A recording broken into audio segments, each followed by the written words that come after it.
Hi everybody, it's Captain Bob Knopf here from Topsider Boat Tours in Nokomis, Florida.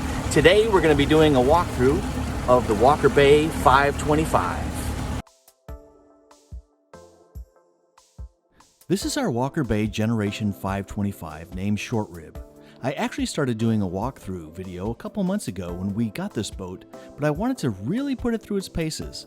We've had the 525 mainly on the Intercoastal Waterway in Southwest Florida, but we've also had it on the Gulf of Mexico a number of times, beached at sandbars and anchored in shallow and deep water in a variety of weather conditions. Space and storage is at a premium on any rib, and Walker Bay did a great job with making sure there is ample storage for just about anything. I'll start at the bow in what I call the anchor locker.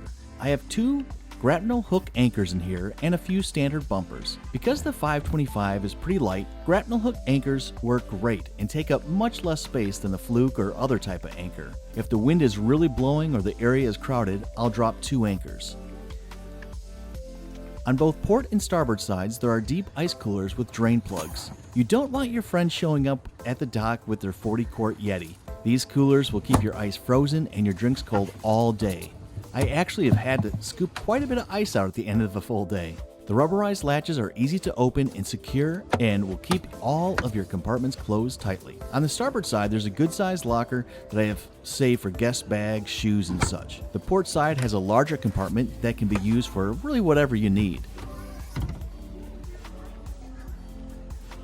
As we move to the stern, you'll see two padded backrests. I find that my passengers love to lay out sitting against these or against the padded back on the bow. I have tested all of them underway and I'm happy to report any one of them is fine by me. The port seat is removable, but honestly, I don't understand why you would. It is a grab handle for guests getting on and off the boat, and it's also where I have my throwable PFD attached. Because space is limited, I went with the self-inflating PFD versus the standard life ring or square throwable. The Helm seat does allow for sitting or standing when underway. I find myself standing and resting my backside when at cruising speeds or sitting in the no-wake zones. It is great to have both options. I've had a lot of boats where you're forced to sit no matter what and awkwardly stand if you wanted to get a better view when you're going a little bit faster. And now to the underseat storage. I'm almost embarrassed with how much stuff I have in here right now.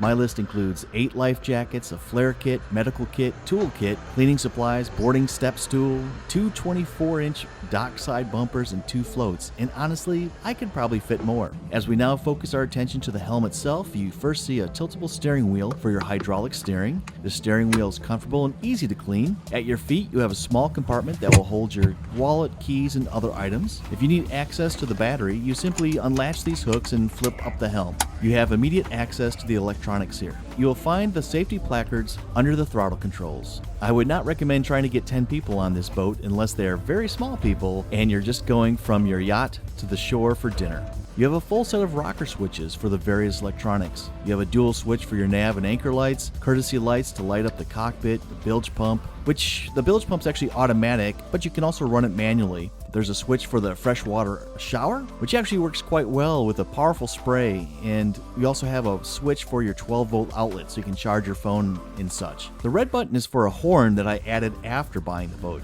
Little did I know that ribs typically don't come with a horn. It was about $225 installed and definitely worth it. Looking behind the seat to the back of the boat, on the port side you have a freshwater tank fill and the nav light port. On the starboard side, you have the fuel port where you'll be able to fill the massive 32-gallon tank that sits forward in the boat, providing some extra stability.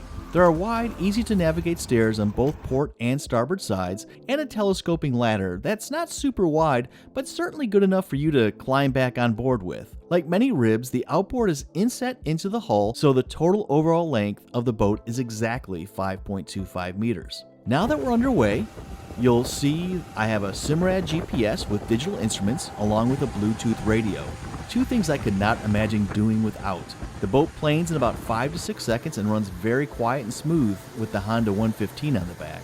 I've had my 525 cruising as fast as 48 miles an hour on calm seas and fully open.